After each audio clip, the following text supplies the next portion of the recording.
छोटी सी प्यारी सी कहानी, माँ का आंचल। आइए सुनते हैं। रूबी को कितनी बार माँ नीमा ने समझाया कि तुम अब बड़ी हो रही हो, इतने झीने और टाइट कपड़े पहनकर कॉलेज मत जाया करो, पर वे अपनी इस दूसरी माँ की बात क्यों माने। चाची और बुआ ने रूबी को शुरू से ही सिखा रखा था कि सौतेली माँ कभी सगी माँ की तरह नहीं हो सकती।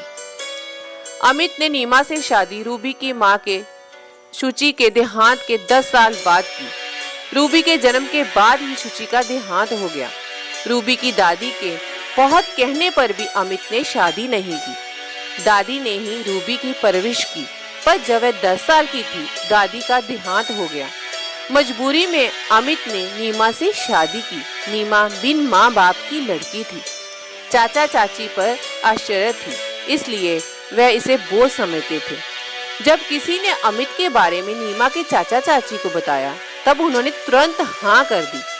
अमित को भी लगा कि ये सवे ही ऐसी परिस्थितियों में रह रही है, रूबी की सही से परवरिश कर सकती है। बस उसने शादी के लिए हाँ कर दी। पर वहाँ तो घर के लोगों ने ही रूबी के दिमाग में जहर घोल दिया था। नीमा की भी कोई संतान नहीं हुई। वह रूबी को बहुत प्यार करती थी, पर रूबी उसे अपना दुश्मन समझती थी। आज बारिश का मौसम हो रहा था। नीमा ने इसीलिए उसे टोका, पर रूबी उसकी बात ना मानकर कॉलेज चली गई। रास्ते में ही बारिश शुरू हो गई। वह अपने आप को बचा नहीं पाई। एक पेड़ के नीचे खड़ी होने पर वह वहां भीग गई।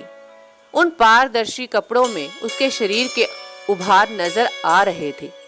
उसी समय उसने देखा कॉलेज के सबसे अधिक बदनाम लड़के शोभित और रोहित मोटरसाइकिल पर आ रहे थे।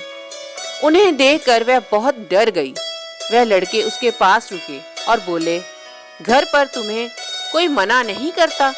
हालांकि हम बहुत बदनाम हैं, पर हमारे घर में भी बहनें हैं। तुम अभी यहीं रुको, तुम्हें मोटरसाइकिल पर लेकर नहीं जा सकते, पर कुछ इंतजाम करते हैं।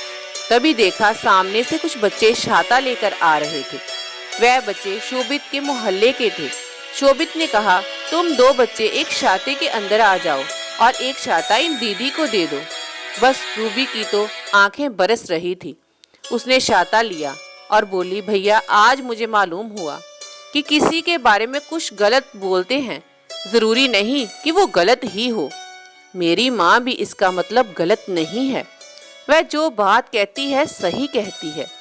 आज इस छाते ने मुझे सिखा दिया कि जैसे ये बारिश से बचाव कर रहा है, उसी तरह माँ की छत्र छाया सभी गलत बातों से बचाव करती है।